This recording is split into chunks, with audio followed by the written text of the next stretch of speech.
les membres de mon équipe, de mon staff. Et l'avion était rempli.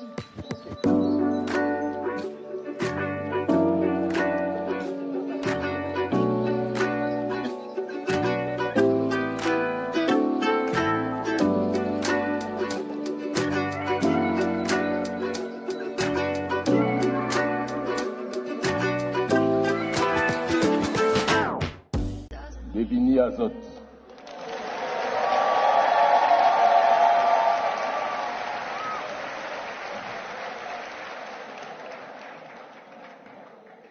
Je ne peux commencer cette conférence ce soir, qui s'inscrit dans un cycle plus long, un cycle historique, qui est le cycle du réveil du peuple noir aux quatre coins du monde. Je ne peux commencer cette conférence sans vous rappeler un élément fondamental, sans lequel je ne serais pas là, ici présent.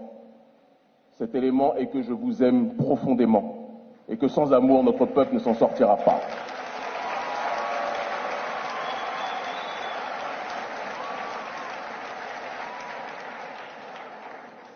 C'est par amour que je suis ici face à vous aujourd'hui, et c'est par amour que vous êtes venus si nombreux, déjouant les statistiques.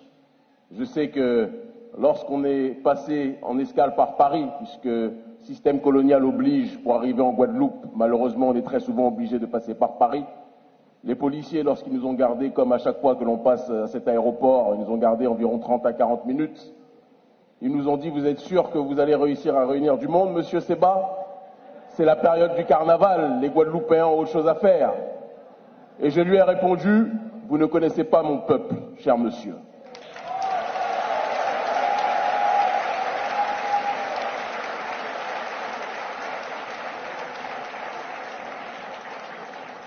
Ils ne comprennent pas que le carnaval est un signe de résilience, est un symbole culturel. Eux, ils ne voient que la danse, mais ils ne voient pas le symbole, ils ne voient pas l'essence, ils ne voient pas la profondeur, et ils ne savent pas que la souffrance et la résilience exprimée durant ce carnaval est le continuum de ce que nous allons exprimer ce soir lors du meeting. Et donc je vous demande de vous applaudir fortement pour votre présence ce soir.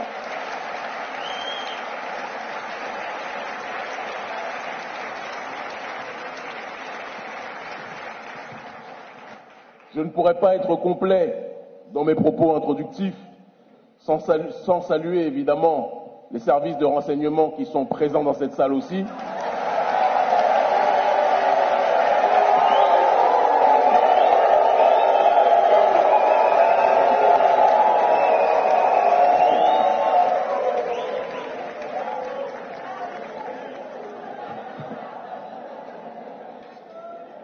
Ils me font la délicatesse de me surveiller aux quatre coins du monde où nous voyageons. Je pense qu'il est important de les saluer aussi.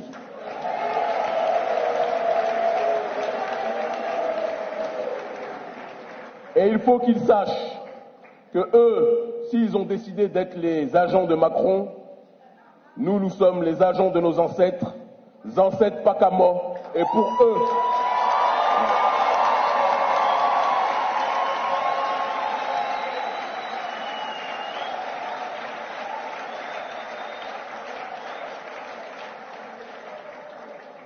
eux, nous allons porter l'espoir, porter le réveil, allumer et animer les cœurs, allumer et animer les esprits, pour qu'aux quatre coins du monde, le peuple premier de l'histoire de l'humanité, mais qui a été traité depuis trop longtemps comme le dernier, comme le paillasson, puisse se réveiller et redonner la ligne de conduite au reste de l'humanité.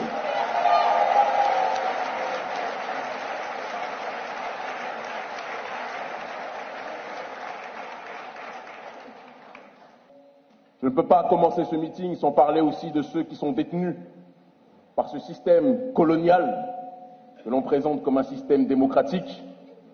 J'ai une pensée pour O'Neill, pour les familles des grands frères qui vivent un calvaire, parfois dans le silence assourdissant d'un peuple qui est asphyxié quotidiennement par le coût de la vie, par l'injustice sociale, par l'empoisonnement dû au chlordécone, et qui finit par être éparpillé, même si ce soir nous allons tout faire pour tout rassembler, car les problématiques sont loin d'être séparées, elles sont liées par une même asphyxie, par une même oppression, par un même système qui a décidé de notre disparition pour pouvoir repeupler la Guadeloupe sans notre peuple en réalité.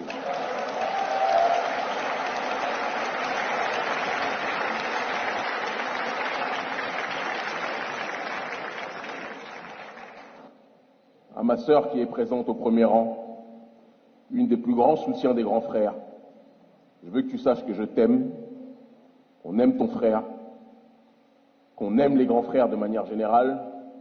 Et si les grands frères existent, c'est parce que malheureusement le système s'est évertué à tout faire pour briser nos familles et pour ne pas donner de direction à notre peuple. De telle sorte que certains ont pris leurs responsabilités pour essayer d'accompagner la jeunesse avec les moyens qui étaient les leurs, des moyens difficiles. Et évidemment, dès qu'il y a des gens qui prennent leurs responsabilités dans un système colonial, tout est fait pour les briser, comme à l'époque de l'esclavage ou de la colonisation. On attaque les nègres rebelles et on essaye de traumatiser le reste de la population en disant « ne suivez pas leur chemin ». Nous allons leur montrer qu'aujourd'hui, leurs coups ne suffiront pas, leurs censures ne suffiront pas, leurs diabolisations ne suffiront pas.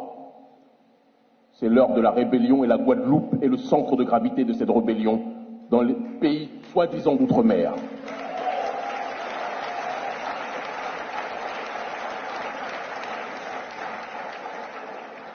Je ne peux commencer ce meeting sans faire une anecdote qui malheureusement devient récurrente.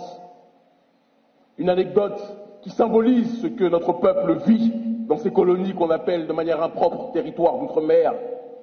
J'étais dans l'avion avec les membres de mon équipe, de mon staff, et l'avion était rempli.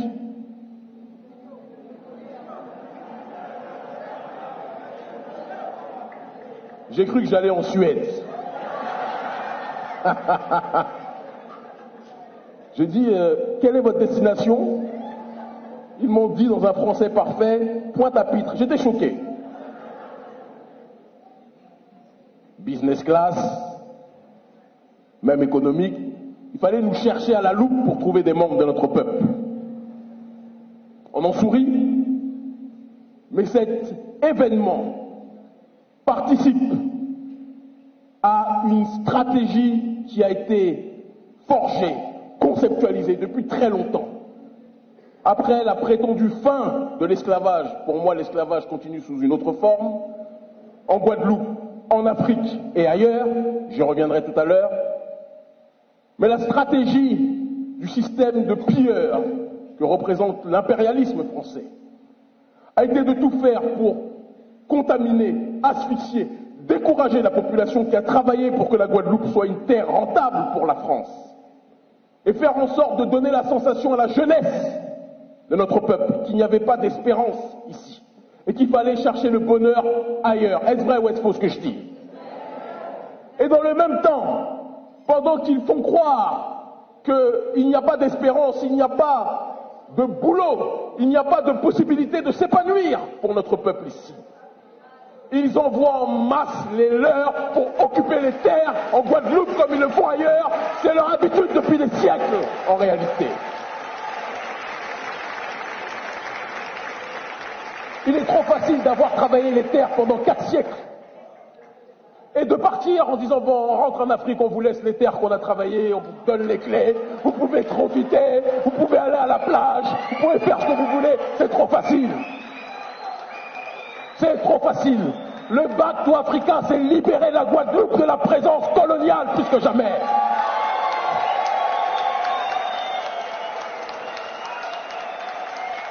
Le Back to Africa, c'est nous débarrasser des préfets français qui sont présents sur le territoire guadeloupéen.